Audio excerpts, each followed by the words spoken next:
Hello hi friends, welcome to our channel. నేనే సింధు. ఎలా ఉన్నారండి? అందరూ హ్యాపీగా ఉండాలి. వినాయక చవితి అయితే మీరు ఎలా జరుపుకుంటున్నారో నా కమెంట్స్లో అయితే తెలపండి. మేమైతే వినాయక చవితి అంతలా జరుపుకోవట్లేదు. ఎందుకు అంటే మా కాలనీలో నిలబెట్టారు, కానీ మా హస్బెండ్ కానీ నేను కానీ ఎంట్రన్స్ అవ్వలేదు. అండ్ చందాలు అడిగారు, చందాలు కూడా ఇవ్వలేదు. తర్వాత మార్నింగ్ ఈరోజు 3 days కదా అండి, నిమజ్జనం అయితే చేస్తున్నారు ఈరోజు అందరూ. అన్ని చోట్ల నిమజ్జనం అయితే అయిపోతుంది. రాయలసీమలో అయితే 3 days and 5 days, అంతకంటే ఎక్కువగా పెట్టుకోరు కూడా. ఇది పల్లెటూరులో ఎక్కువ డేస్ ఉంచుకోరు, ఎందుకంటే గొడవలు అవుతాయనేసి పోలీసులు అయితే తీయించేస్తారండి. అండ్ అంతేకాదు, అందరికీ హ్యాపీ వినాయక చవితి అండ్ నిమజ్జనం కూడా జరుగుతుంది కాబట్టి పిల్లలు అయితే నిమజ్జనం దగ్గరికి వెళ్తున్నారు. నన్ను కూడా పిలిచారు, బట్ ఇంకా మా కాలనీలోకి రాలేదన్నమాట. ఇలా రిటర్న్ అవుతున్నారు. సో నిమజ్జనానికి అయితే మాకు 1 to జస్ట్ కదిలించడానికి 1-2 hours అవుతుంది. అండ్ రొటేట్ అయ్యి వచ్చేసరికి డెఫినెట్లీ ఒక 5-6 hours అయినా అవుతుంది. అండ్ చీకటి పడిపోతుందండి. నిమజ్జనం అయ్యి వాళ్ళ ఇంటికి వచ్చేసరికి కనీసం 8 o'clock అన్నా అవుతుంది.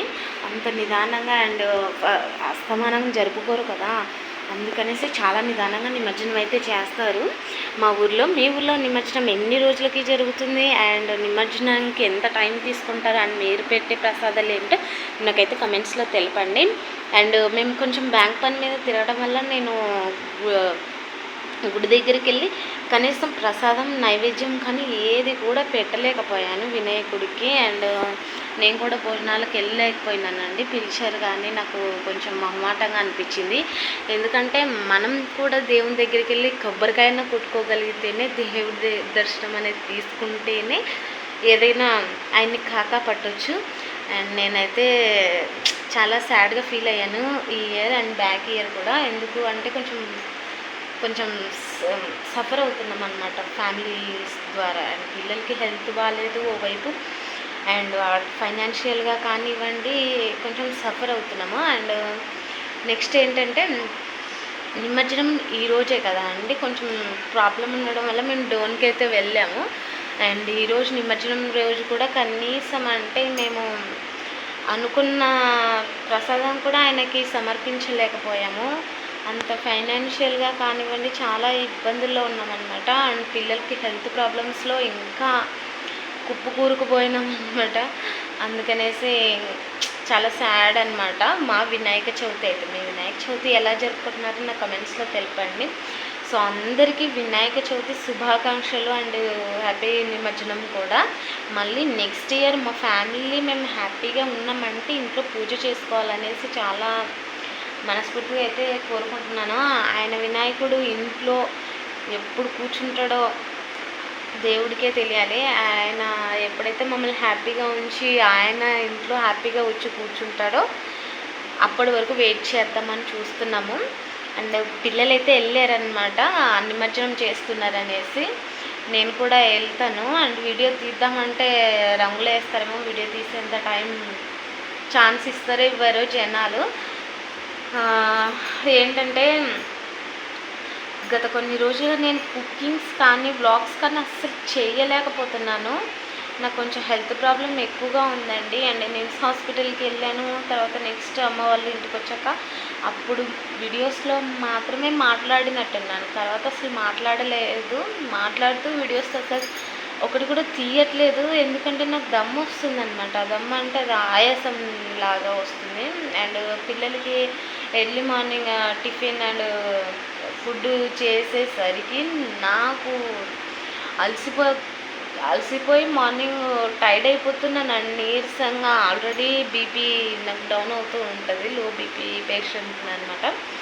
అందుకనేసి సో ఈరోజు డోన్ కూడా వెళ్ళాము కొంచెం హాస్పిటల్ చూపించుకుందాం అనేసి. కానీ చిన్న ఇన్సిడెంట్ జరిగిందండి. నేను మా వారిని భోజనం చేద్దాం రా అని వినాయకమయ్య దేవుని దగ్గరికి అయితే మండపం దగ్గర తీసుకెళ్ళామన్నమాట. మేము ఉన్న చోట వాళ్ళు పిలిచారు, భోజనాలు చేద్దురండి అమ్మ, చంటి పిల్లలు ఉన్నారు కదా కొంచెం తినేసి వెళ్దురండి అనేసి చెప్పారు వాళ్ళు.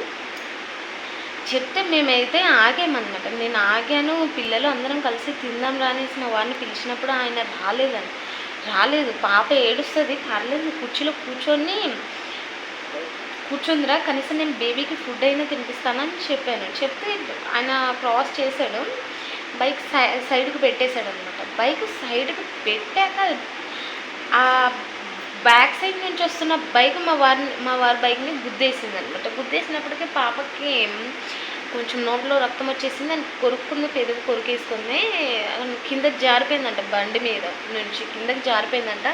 మా ఆయన ఏడ్చేశాడు, నాకు తెలియలేదు అసలుగా. అప్పటికి నేను భోజనం చేస్తున్నాను, మా ఆయన అప్పుడు నేను పార్కింగ్ చేస్తాను, మీరు తినండి, లేదులేండి నేను పట్టుకుంటా, ఇట్లే పట్టుకుంటా అని చెప్పాడు మా ఆయన. చెప్పేసరికి మా ఆయన నాకు వస్తున్నాడు కదా, బ్యాక్ సైడ్ ఏమైనా వస్తాడేమో, ఎందుకు లేదు సర్లే పాపని ఏమైనా తీసుకెళ్తున్నాడేమో బయటకు అనుకున్నాను. తీరా నేను భోజనం చేస్తున్నప్పుడు కూడా చెప్పకుండా నేను భోజనం చేసి బైక్ వరకు వెళ్ళాక అప్పుడు చెప్తున్నాడు, లేదంటే అసలు భోజనం కూడా చేయకపోతున్నా. అది మా వెనకే జరిగిందంట, బ్యాక్ సైడే జరిగిందంట. చాలా జనాలు చుట్టుముట్టారంట, అస్సలు తెలియదు. అందుకే నేను ఏడ్చేసాను, ఇంకా వద్దు ఈ వినాయక చవితి దగ్గరికి ఎప్పటికైనా వినాయకుని దగ్గరికి వచ్చినప్పుడు భోజనాలు తిందురండమ్మా అని పిలిచినప్పుడు వెళ్ళాలి డెఫినెట్లీ. కానీ ఇట్లా నిర్లక్ష్యం అయితే చేయదలుచుకోలేదు నేను కూడా, ఎందుకంటే ఆయన అన్ని విధాలుగా చూస్తూ ఉంటాడు. ఒక్క నిమిషం ఆలోచన చేసి బేబీని నాకు ఇచ్చేసి మా ఆయన పార్కింగ్ చేస్తుంటే కూడా ఈ ప్రమాదం జరగకపోతుందేమో. పాప కింద జారి పడిపోయిందంట, కింద రన్లో అయితే కాదులేండి, నించున్న చోటే కింద పడిపోయింది. అసలు భయం వేసేసింది నాకు. పాప విషయం అలా చెప్పగానే నన్ను ఎందుకు పిలవలేదని నేను మా ఆయన అరిసాను. అండ్ ఆ టైంలో నేను వెళ్ళకపోయింటే భోజనానికి కూడా సరిపోతుందేమో అన్నంతలా భయపడ్డాను అనమాట. సో అందుకనేసి డోర్ నుంచి రాగానే చాలా నీరసంగా పడిపోయాము. ఇలాంటి చిన్న చిన్న ఇన్సిడెంట్స్ జరగడం వల్ల నేను వీడియోస్ అయితే కొంచెం పోస్ట్ చేయలేకపోతున్నాను. సో అదేనమాట, బేబీని అయితే పడుకోబెట్టాను. సో అందుకే కొన్ని సాడ్ మూమెంట్స్ ఉన్నాయి మా లైఫ్లో, ఇంకా మేము కోలుకోలేదు.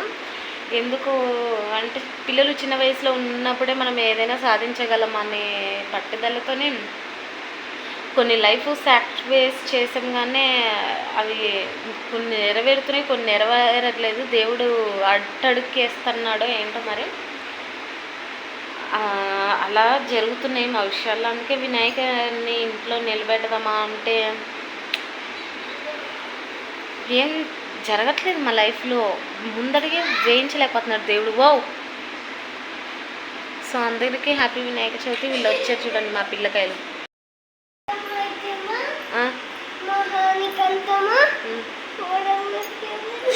పౌడర్ పూసుకుందా వేసుంటే పౌడర్ ఓట హ్యాపీ. నువ్వెందుకు పెయింటింగ్ వేసుకోలేదు వాళ్ళలాగా? అండ్ మీరు క్రిస్టియన్స్ లేబ్బా కదా, అందుకు మీ డాడీ వద్దని ఉంటాడు కదా. వస్తున్నాడా వినాయకమయ్య? ఇంకా అక్కడే ఉన్నాడు, యాసందులో ఉన్నాడే. స్మైల్ అక్క, యాసందులో ఉన్నాడు వినాయకుడు. సూపర్. బేబీని అయితే పడుకోబెట్టానండి. సార్ మూరం కొరికేసి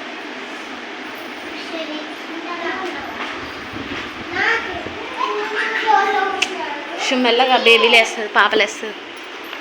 దాని బాడీ ఉందే, ఏడుస్తుంది బబ్లీ. బాడీ ఉంది దానికి, బాడీ ఉంది.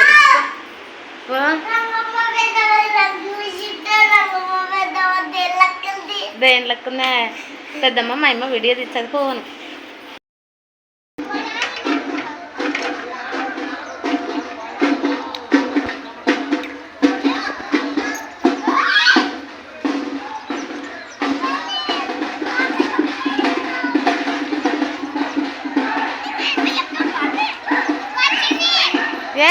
ఏ స్మైలీ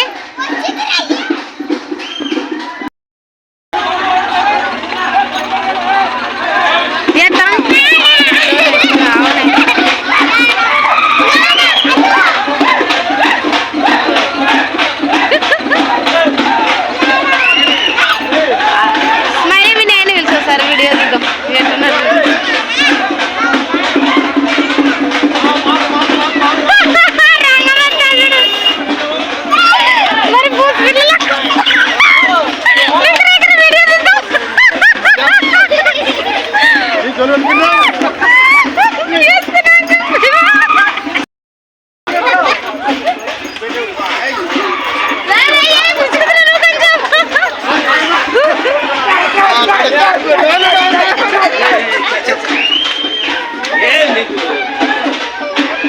గోల్ క్రిస్టియన్స్ ఫీల్ అవుతారు వద్దులే పిల్ల ఏడ్చాను అయ్యా పిల్ల చల్లితే ఇది ఏడుస్తున్నాడు ఏంటి రావడరా అసలు రంగా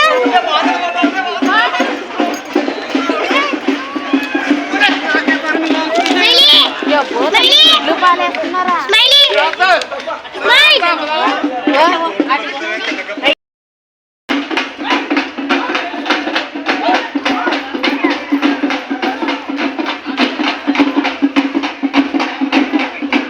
మా ఆయన ముందర వస్తున్నాడు మొత్తం దయ్యలాగైపోయాడు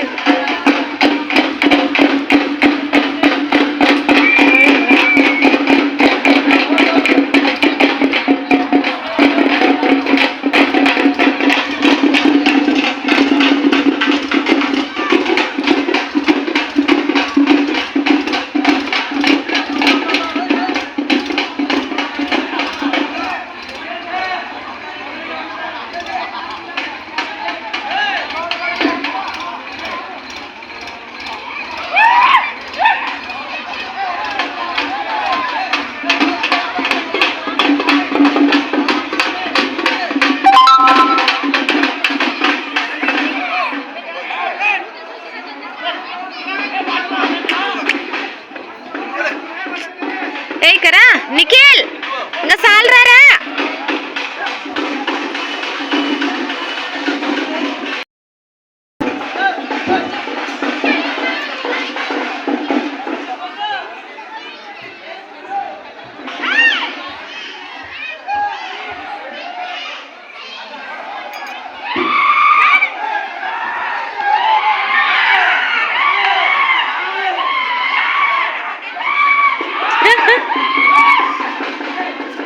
వదినా ముంచినారా నిన్ను కూడా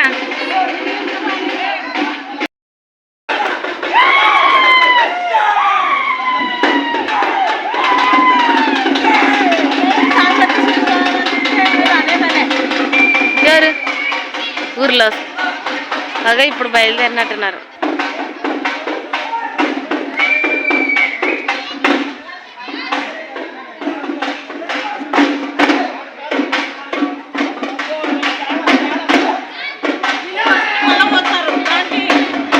నేను అందుకే డ్రెస్ మార్చుకోకుండా ఊకున్నాను మళ్ళీ జల్లుతారు వచ్చేనే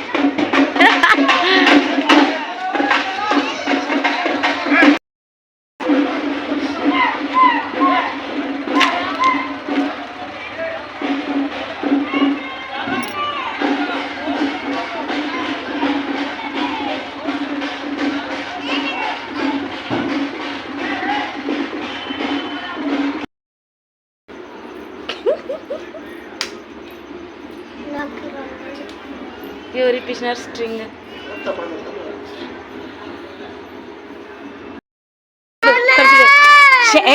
రా నిఖిల్గా ఇక్కడ చూడు స్ట్రింగ్ ఇప్పించారు వా వస్తున్నాయి నీళ్ళు ఏ గుడ్డు కొట్టినారా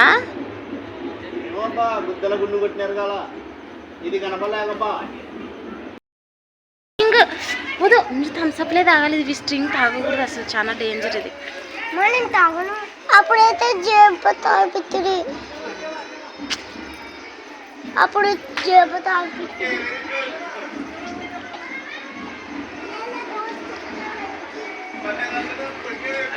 ఇంట్లో నుంచి బయటకు రాకపోతుంది కదా ఏచారా అని అయినా మీరు క్రిస్టియన్స్ లేబ్బా